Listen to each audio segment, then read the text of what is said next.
Good morning, everybody, and welcome back to our Behind Her Brand Monday Morning Brew.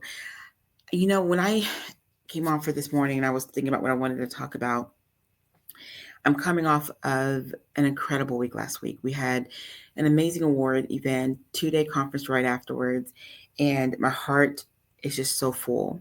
It's full because when you're in a room with women that one are supporting each other genuinely, not just by word but by action, women that are faithfully trying to grow their respective businesses, their platforms or nonprofits, their inventions, all type of things. When you see and you're experiencing and you're in the room with women that are not trying to be perfect, they're not trying to pretend that everything is perfectly good in their lives, but they show it very honestly, and they're like, here, I'm here. um, I want my cup full. I'm ready to support others. I'm ready to be fully present. There's something really beautiful about that. So, coming off of that, I'm excited because there's a lot of things bubbling within me. And I'm excited about really and truly stepping into some new things in the next few weeks. So, be looking out because there's going to be some very intentional things we're going to be doing with Behind Her Brand. But all that being said, let me jump into our Monday morning brew.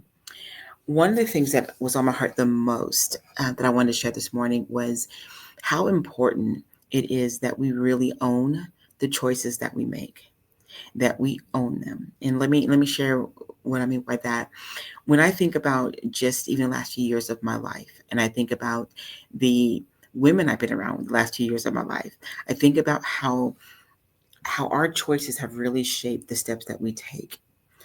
When you really think about where you are today, let's just say personally, just as you are personally, what choices are you making to feed your heart, to feed your dreams, to feed your spiritual life, to feed your physical life, to feed your marriage, or feed your friendships? What choices are you intentionally making when it comes to those areas? What choices are you making in your professional life?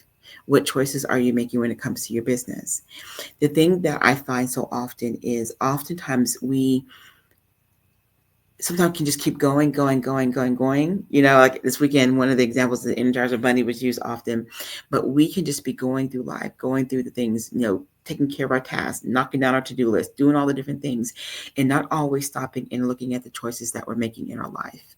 Like, for example, if you're not growing personally, if your cup is not being full personally, what choices are surrounding that to keep your cup empty?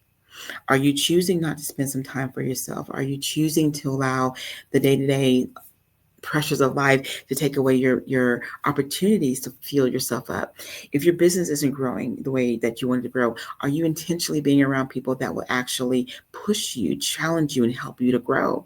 Are you intentionally putting that time into your walk with God? Or are you making him a part of the things you're doing, but not the center of everything that you're doing, which is a totally different thing? Making him center means he's connected to everything. Making him authority over everything makes him head over every area of your life so that nothing can rob the things of your life. Or are you making him a part? Not whole, but a part. These things are choices. And so I want to challenge you today to think about, what choices am I making? I'm going to give you an example of a lady. I'm not going to use her name. She came to the conference. And I remember when I first started sharing it, I always share it in August because we have a lot of people that travel in. So I want to make sure they have plenty of time to make arrangements the way they need to. And I remember she reached out to me. She was, I really wish I can go, but I just can't afford to go. And I respected her choice in that, right? And so later, a couple months after that, I did a couple of brews, and one of the brews really um, challenged her. So she called and she said, okay, I don't want to make a choice of speaking in lack when I know I want to be able to attend XYZ. So can I make a payment arrangement with you over the next few months? And I said yes, because she made a choice to say, you know what, I may not be able to afford this right here, but here's what I can do. I can put this down. In a couple of weeks, I'm gonna try to do this. In another week, I'm gonna do that. And that's exactly what she did. And she showed up to the conference. She made a choice not to let what her current situation dictate what she really wanted to do. So ask yourself the same thing when it comes to your different respective areas of your life. And I'll share for me another example. I know that for me, there's a word that goes around a lot, like minded. And oftentimes We haven't defined what like-minded really is for us. And I did that a few years ago because I wanted to make a choice to change the people that I was surrounding myself around. I didn't want people that would just go along with the things that I'm saying I'm going to do. I wanted people that would really walk with me the good and hard times. I didn't want to feel like the only time we can hang out and talk is when things are good and great. I wanted people to really walk through life with me. And so I had to define, what does that look like for me, and what can I be that for another person? And when I did that, I found that I started to attract women that, I mean, I ain't gonna say ride and die, especially after this weekend, the example I was given, but that will ride. No matter what life is presenting, they ride with me. I wanted women that would challenge me, people that will support me, and I support them. Because it's not a one-way street. I want to make sure that I have relationships that are two-way streets. I can show up for you just the same way you show up for me. And so I made a conscious decision to spend my time with people that fill my cup up.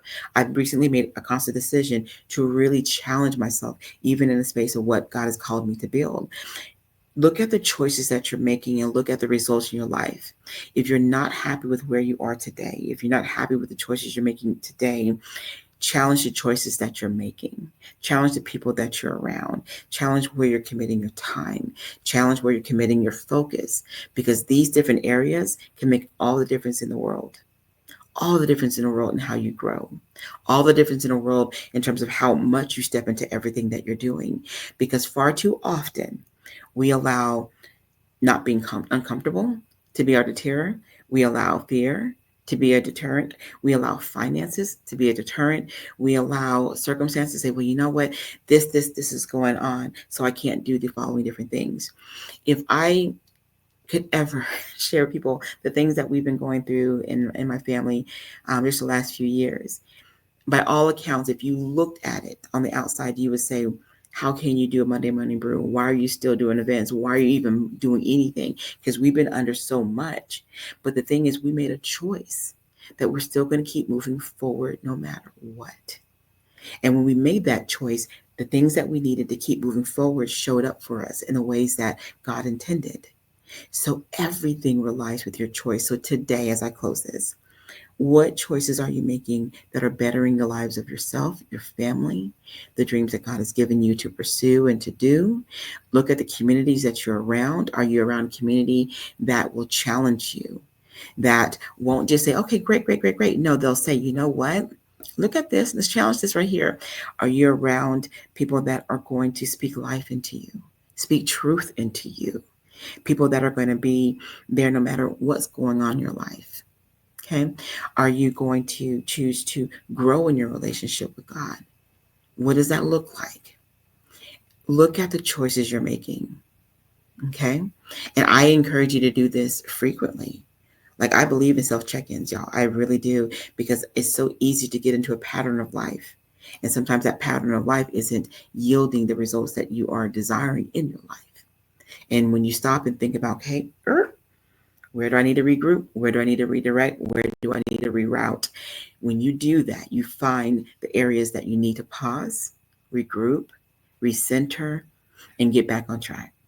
So I would love any feedback on that. Share with me times maybe that you've had to regroup, or times that choice really made a big difference in your life, whether it was, man, I made this choice and it sent me on this path, or I made this choice over here and it sent me over here. Would love to hear your experiences. All right. All right, ladies, y'all have an amazing and blessed day, and I look forward to hearing from you.